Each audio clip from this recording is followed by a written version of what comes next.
am pleased to announce, but my game room's been eaten up by another ship of the line scenario. This one is Ushant 1. I assume there's going to be an Ushant 2 somewhere. Unfortunately, it's not in this. Perhaps it's in a C3I or something.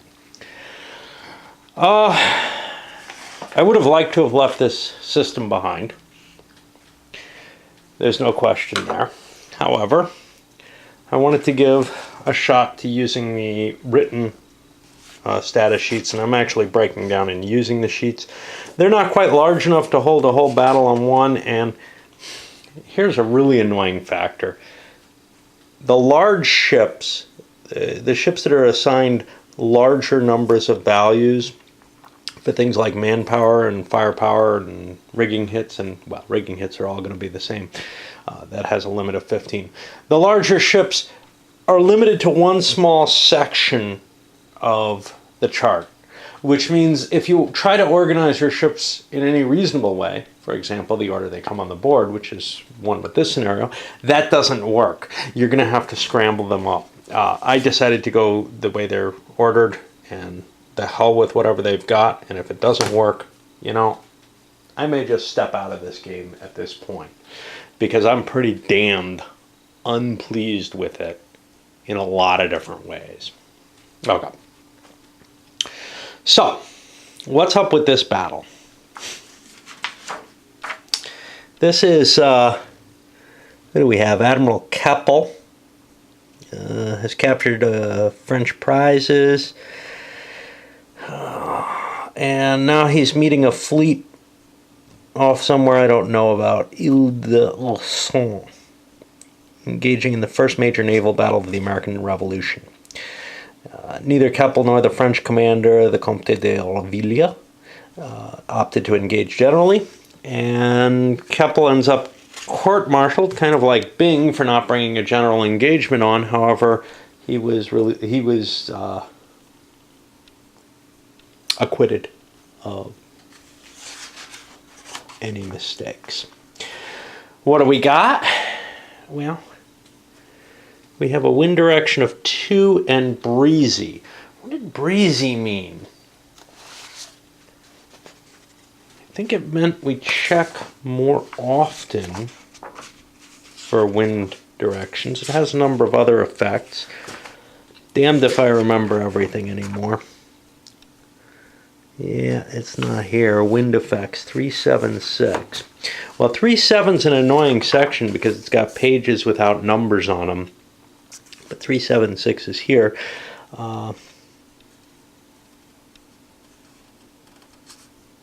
Okay, it doesn't cover it there.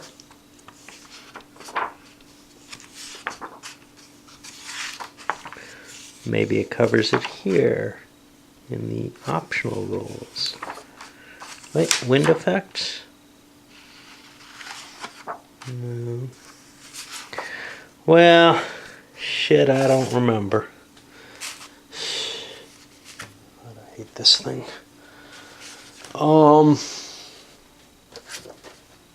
I don't know which version of the charts I have here, because they keep publishing new versions. I'm guessing July 2010 is the more recent version. Maybe that's got it on it. I doubt it though, no. But we got wind adjustment at 3.2. Maybe that tells us. So we go back. We know there's a roll. We just don't know where to find it because we haven't been reading them really recently. Played a couple of games since then. Much more fun than this.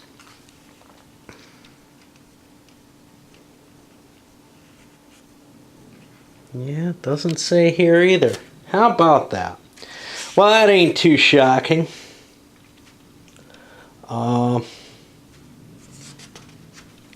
Maybe it's somewhere else. There's a glossary. Okay. Well, it's probably buried inside rules that there's no way that you can directly find it.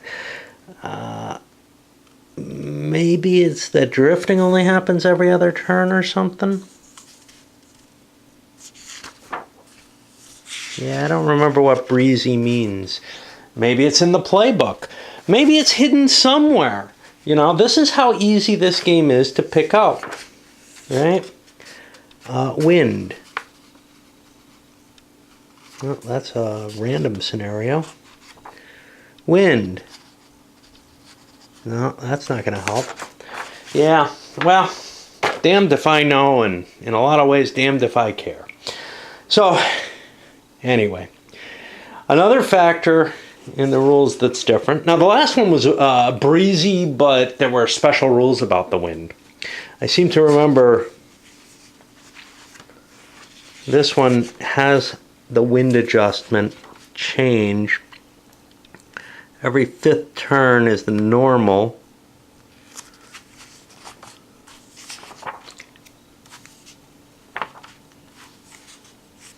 I think it's an optional rule, but maybe I'm wrong.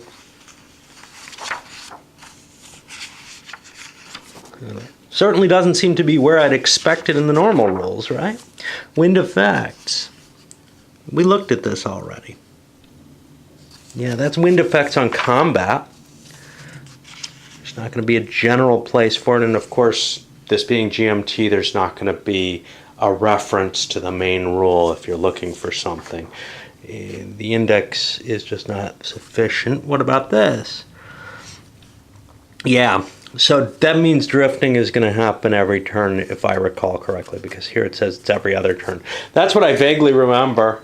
Again, I can't find the rule, but I can kind of remember that's what it's all about. Maybe there's other things too. Who knows? The one other thing we're going to see, though, is carronades. We're in 1779 now.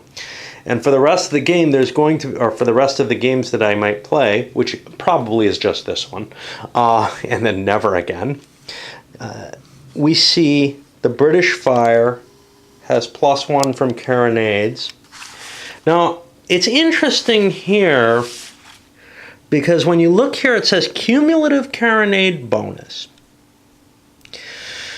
Now, I think what that means is that it's +1 at range 3 and +1 more if you're at range 1 or less.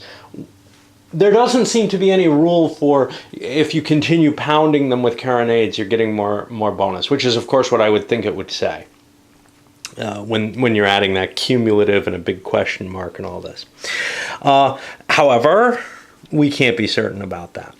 That's not actually covered in the rules, and it's also not covered in the errata. There is an interesting errata to this scenario. There's an option in this scenario, which I'm using, to add a 4th map. Normally it's a 3-map scenario, but this is a big meeting engagement. That 4th map, well, the French ships that start on the board, let's find this. Map D may be added to the board if space is available. If you use the French enter through, and they've got a mistake there, which is corrected online in the errata, they end up entering through this hex. What it doesn't specify is that the French fleet doesn't start still over on map C. Now, I'm intuiting that. So what we've got is this humongous, large meeting engagement. I'm not sure we need this much extra space. I figure if I end up breaking down to less maps, that'll be fine. But for now, I've added a table and I've added some books to the table. My height is not quite as good as I thought it was. It's as bad as my living room table. These are not the only ships that are coming into this scenario. Here are additional British ships and additional French ships. This is a very large fleets meeting each other. A lot of room to maneuver. The wind is in favor of the French. However, the Brits have the aggression modifier. And you can remember, it's only +1 in this one, but that is a huge, huge effect. But what's kind of cool about this one, as opposed to most of the historical scenarios, which kind of set you up ready for the battle, you've got the room not to fight the battle if you want to. So the French could just turn around and leave, and there's not much that could be done about that. And they don't get penalized because they don't have the aggression. However, they do have the wind. I think they have a slightly larger fleet. Two over there.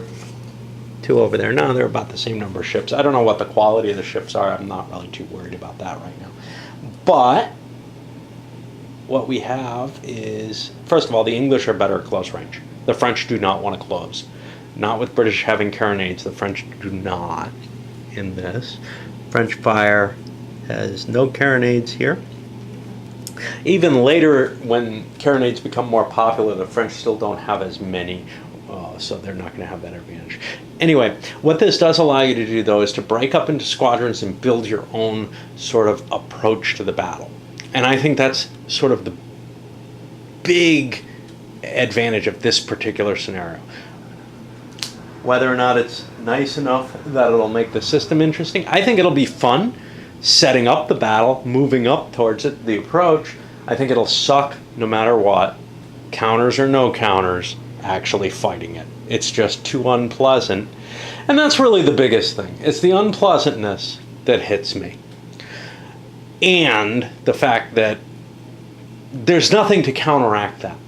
The system is just not focused enough on the command of a fleet to make up for the fact that it is so much more painful than other naval games that I've played. All right, I spend a lot of time chattering here. Let's start moving. Ships start moving and enter on the map with at least one space in between each one. So we have a lot of room to start deploying this. The French are coming in a long column, as are the English. You can see a lot of ships. Basically, I get a lot of time to deploy, but that's also a lot of time for the wind to change in the French's disfavor. Something else I wanted to mention about this. Oh yeah, right from the beginning. There is no turn limit on this one, but I do have to keep track of every 5th turn, at least, for the wind change possibilities.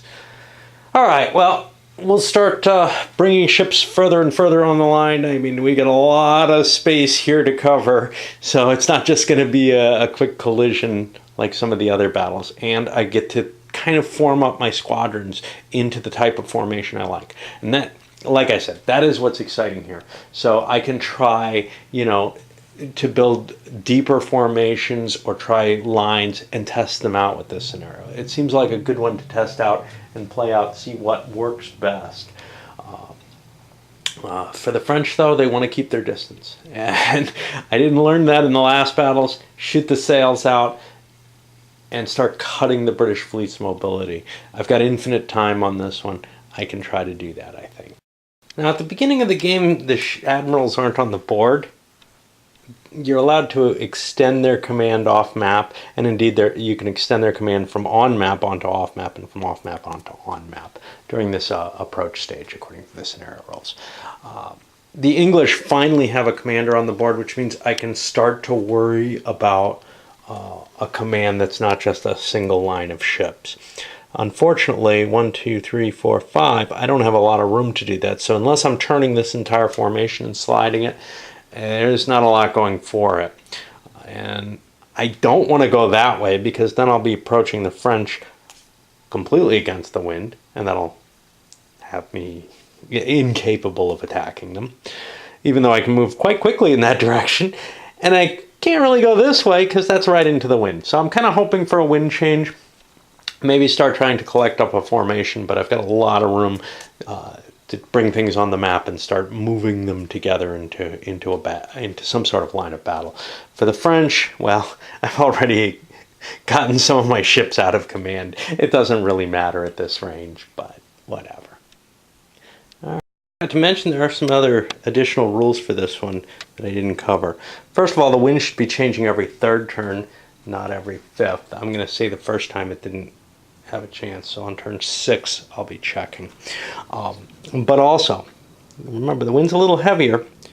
When you're firing leeward with the wind, your rate is reduced by 1. You'll get a bonus on that, because if you remember how this game works, the lower your rate, sensibly, will get you onto here. Now, what it doesn't specify is whether you can get to that 1 parenthesized. That's for the overgunned rate ones. I'm going to say sure, why not? And that's it. The map D is the only other remaining thing on there, is an option if you have enough room. And Yeah, I sort of did. It didn't mean a second table, and I needed a second additional table, and I needed the one to fit 3 maps anyhow. All right. Well, we've got the French gathering there, and the English coming on in a lonely-looking little column. Well, of course, I like to lie. The English turned and took the speed, trying to position themselves. Basically, their feeling is the tacking and everything will get them a formation here off to one side, allow them to bring a second formation into place. The French are streaming full speed ahead. Now, they're the ones who don't want the attack, right? And they're the ones who don't necessarily want to get close. They're the ones without the audacity rating, which means they can leave and there's no problem, for whatever reason that may mean. Well, there's a thing, though. They have this wind advantage. If they can catch part of the British fleet unawares or unable to cope with the wind, and especially with it beginning to break up the way it is, they may have a significant advantage here in the battle. Anyway, we're going into the 9th turn, which means a wind check. Let's just make that. Push into turn 12 of this big battle. The French have really kind of spread out quite a bit. The English, on the other hand, shifted over. Now, I don't have to tack yet, forming up a second column. I'm going to probably try to build this into 3 columns, leading, shift this one over as well, not as far as the other one, and have some sort of formation. The French are kind of moving forward pell-mell right now. I've got a wind check, though, because this is turn 12, and let's see if we get something. We do. 1 point counterclockwise. The entire English fleet has just been caught in irons. Now, that's really unlikely. The wind tends to go clockwise, but we just got shafted by that. And that's going to cause some serious issues. Everybody's in irons right now. They're all going to have to sternway and see what happens. The entire English fleet did a sternway. They're now beating kind of this way. So push into 13. For the French, this kind of disordered their formation, but it's really a good situation for them because they're going to be able to put themselves in a position where they're reaching. Some of the ships can be side slipping, and they can look to try and hit these guys in that front formation, perhaps from both sides. That's how they're looking at it at this point. I doubt that's going to happen because we just got 2 formations coming in pretty clean order. I don't think it's going to go as well as the French are imagining it right. As we turn into turn 16, we're beginning to get kind of closer. I mean, there's still a lot of distance between these guys, right? Every 8 hexes would be the most they could close. 1, 2, 3, 4, 5. That's 8 hexes right there. 2, 3, 4. I got a good 5 turns minimum before early elements are going to be up close. So there's a whole map is a lot of distance in this game. The hexes are quite small, actually. It's like an SFB game on a map this size with very slow ships. Okay, you can start to see the French are forming a squadron and beginning to get into some sort of array here. And I'm not really worried too much about commands here because, quite simply, all the ships get to move. They must move, actually. The only real reason you need to be in command is in order to fight effectively. So I just pretty much move one side and then the other completely. Whoever wins the initiative probably chooses the other guy to go first. No real juggling here because it really is almost simultaneous. There's not a lot to be done. The French are sending another squadron up this way to get into position on the flank over here. And then this final kind of rear squadron is going to gather together. These, I'm not sure which way they're going. They think about that way. They think about the front. But I want to keep a command under this leader that's going to slowly be moving up as well.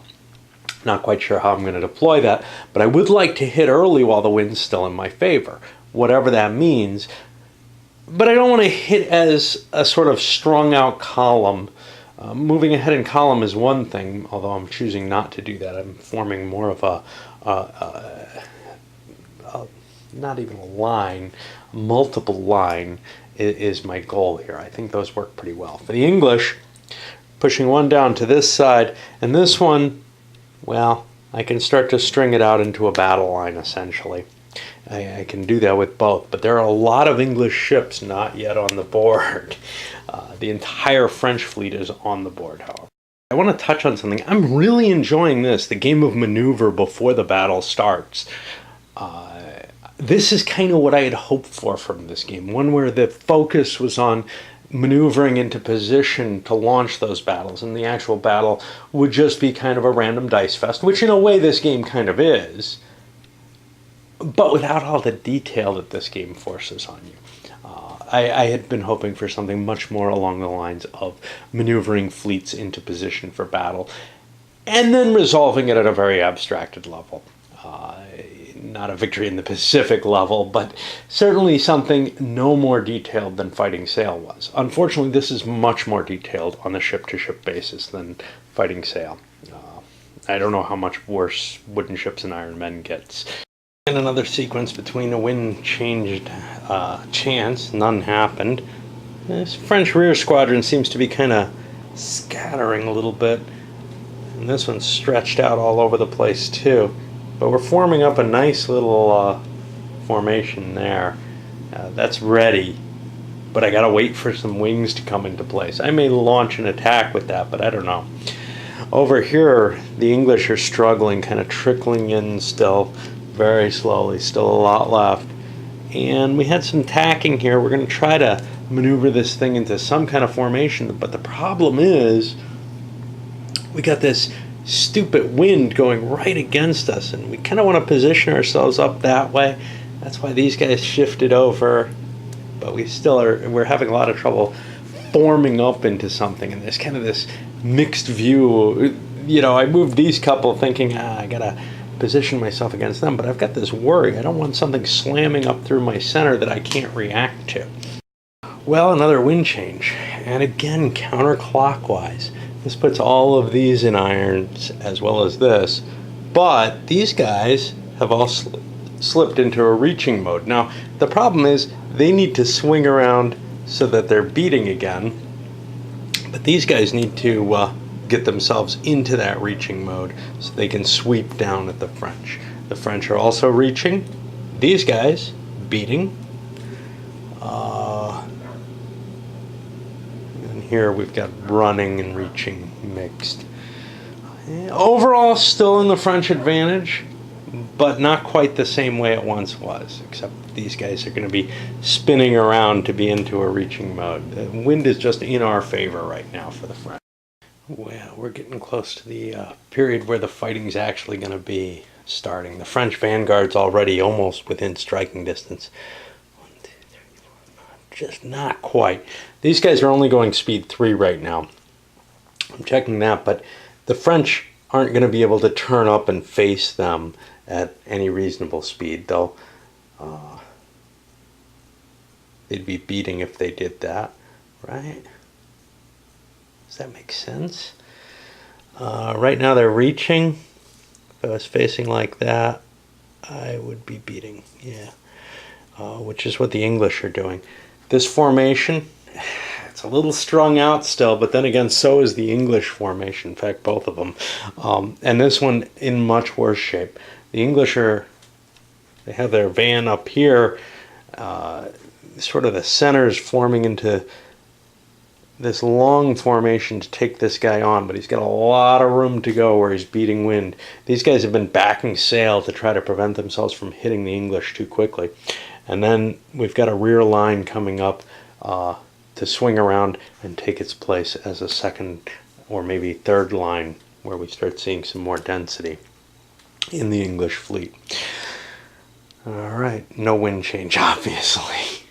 And the English managed to get the initiative this time. They forced the French to go first. That van moving forward a little bit, the consolidation and moving forward of all the French fleets, great, but that allowed the British to turn these guys, catch the wind, and now they're prepared to slice across the rear of that French formation. These guys can't do the counter. They'd be facing into the wind. So they're kind of just moving forward, planning on smashing through as well if nothing changes. But it's definitely, this is the maneuver that the English really wanted from here. The danger, well, the French are prepared to slice right through too. We are at the very beginning of where the battle is going to be engaged, I think. And much as I'd like to load one up tonight, I got some more time on this video that I want to put on. I think I want to get the battle started. Or is this the starting point? Yeah, let's call this the starting point. I'm going to load up a short one here. We got to see the maneuver stage of the battle. The French are not in position. Neither side's in position. You know, neither side's in that sort of set up lines in perfect formation here. It's tough to do. Mainly because, hey, I want to go forward. I didn't take enough room. I let these guys get too far forward. This formation's not too bad, but this thing, and then this line behind is fine. That's a reserve. But the French then with two trailing wings, which are probably going to enter the fray without a lot of support behind them. But this is nice and compact. And if that can hit anything, it's going to be dangerous. But which way does it go? If it turns up and faces these guys, it's got the wind against it, but it then negates this huge, it ignores this huge force of English ships which can't get to it because they'd have to move against the wind. All right, we're going to load this one up as it is, and this is an impressive start to a battle as far as I'm concerned.